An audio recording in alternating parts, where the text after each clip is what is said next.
Today, I'm going to be teaching you how I made this teaser trailer for hopefully a feature film that I want to make. Now, so just so you all know, I'm pretty much a beginner, and this is my first time doing all this. I know that there are better ways to do this, but this is how I did it.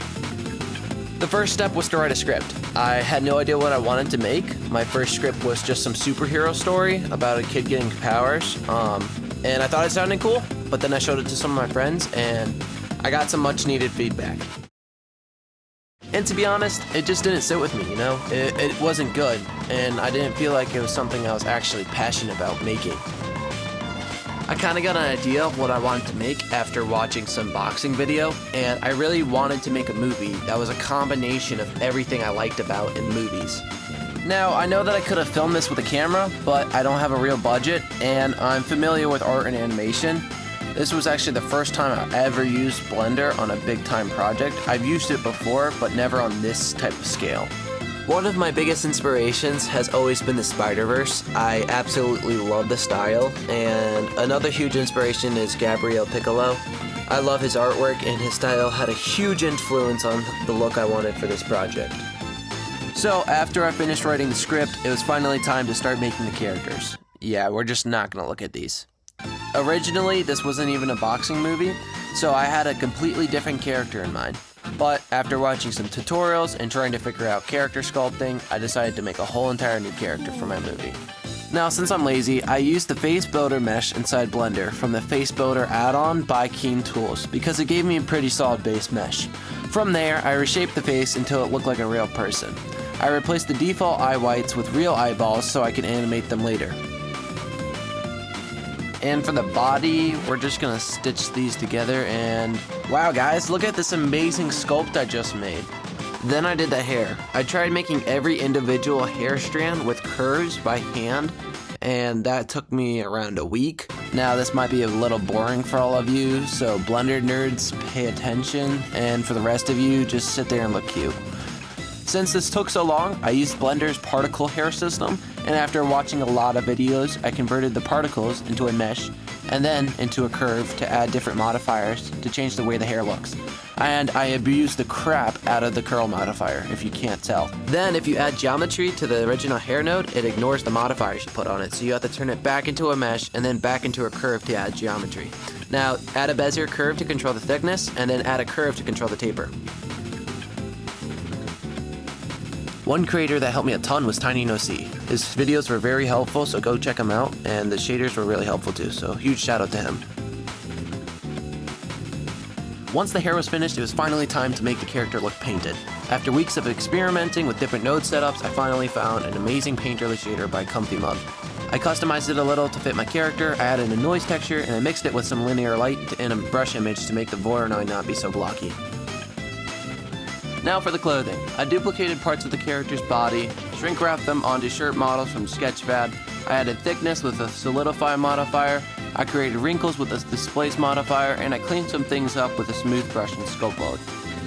The next problem was topology. I'm gonna be honest, I did try to retopologize it, but I did not do a good job. I was pretty fed up at the project at this point, so I just needed some results, so I hired a Fiverr artist to retopologize the character for around $100. Lastly, I added the final details like eyelashes, teeth, facial features to make the character come together. After that, the character was finally finished. So at this point, I was pretty much broke. It was either I get a job or I use free assets. So, you know what we're gonna do. For rigging, I use Mixamo. It's a really cool site that rigs your meshes and it gives you pre-made animations. Once Chris was finished, I duplicated him to build the rest of the characters, and I used Chris as the base mesh because I'm not trying to do that much work. I changed hairstyles, facial features, clothing, and proportions to create different characters instead of starting from scratch every single time. And holy crap, we are about 5 weeks into this project. It was time to start making the actual shots. Making the environments was a lot harder than making the characters, and making all the small details and getting down the lighting was extremely hard. The very first scene was the city drive. You know what's funny actually was that I built the entire scene with buildings, cars, and sidewalks, and lighting, and I only used the car scene for maybe 2 seconds. For some of the meshes, like the clothing, buildings, and the ground, I found another painterly shader made by Nokalaj on Gumroad that helped tie everything together. Alright, time for the next scene. The gym scene was way harder because I had to make the entire gym feel alive by adding different assets and a bunch of different characters, and animating every single character was extremely hard. Also, adding volumetric fog and lighting to achieve that look was super hard. For some reason, the lights kept flickering, and I still don't know exactly why. If you guys could tell me, that would be nice. I tried changing shadow settings, light pool sizes, and moving lights that might have been too close to the geometry. I got it looking a little better, but in certain scenes, it's pretty obvious. One scene I really liked making was the phone scene. The phone scene wasn't actually made inside of Blender. I actually made the phone screen inside of DaVinci Resolve by taking screenshots of iMessages and then piecing it together. Then I exported it as an image sequence, and then I mapped it back onto the phone model inside Blender. The boxing glove scene was another surprisingly difficult shot to make. Getting the glove onto the hand was kind of easy, but animating the strap around the wrist took days. I had to make the rig for the strap, and I didn't know how to rig anything, so I had to watch some tutorials, and then it didn't work at all after that, and then the automatic envelopes didn't work, and then Blender shockingly crashed, and almost all of my work was gone, so I had to restart everything. But somehow, I finally got it to work, so... In the final scene, when Chris is sitting there with the police sirens in the background, I had to make him bruise somehow, and I couldn't find any tutorials online, so basically what I did was I parented empties to the head, and then in the shader, I took the texture coordinates from the empty node, and then I took the object and plugged it into the length node. I combined it with the mixed color node and plugged it into a Voronoi node to give it a bubble effect, and then I combined it with a subtract and color ramp node to give you some control. This part is completely optional, but I combined the Voronoi with the linear light node and then with the noise node to make it more blended and not look as rough. And then I mixed that with the color that I wanted, and then I mixed that with the painterly shader to get a pretty cool look. The facial expressions were animated with shape keys. Basically, you move the mesh and you can animate the movement of the geometry with the shape keys.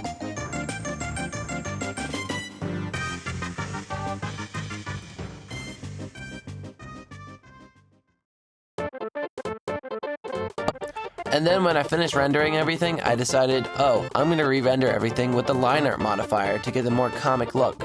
The outlines were built using Blender's grease pencil line art system. To get the lines around the face, I selected certain edges and I pressed Mark Sharp to tell the line art modifier to add lines there, and to make it stay with the character. I added a smooth modifier to it to make it look more hand-drawn, and I added a thickness modifier to it.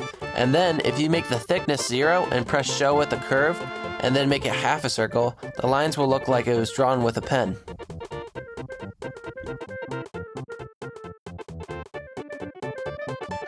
After months of work, every shot was finally rendered. Everything was moved to DaVinci Resolve where I color graded the film. I used the color space transform, and in the output gamma, I put Canon Log 2. And then I added a Kodak film look, and I brought the whole teaser together. Finally came sound design. Almost every sound effect and music cue came from royalty-free libraries. Once everything was together, I hit export. And here's the teaser.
Looking back, there are hundreds of things that I would do differently now. You can tell these shots look way better towards the end because I learned more about Blender. Hopefully I can say after posting this tutorial that I didn't waste all this time and this will pay off. Hopefully this inspires you to make your own movie or use what I learned in your own videos.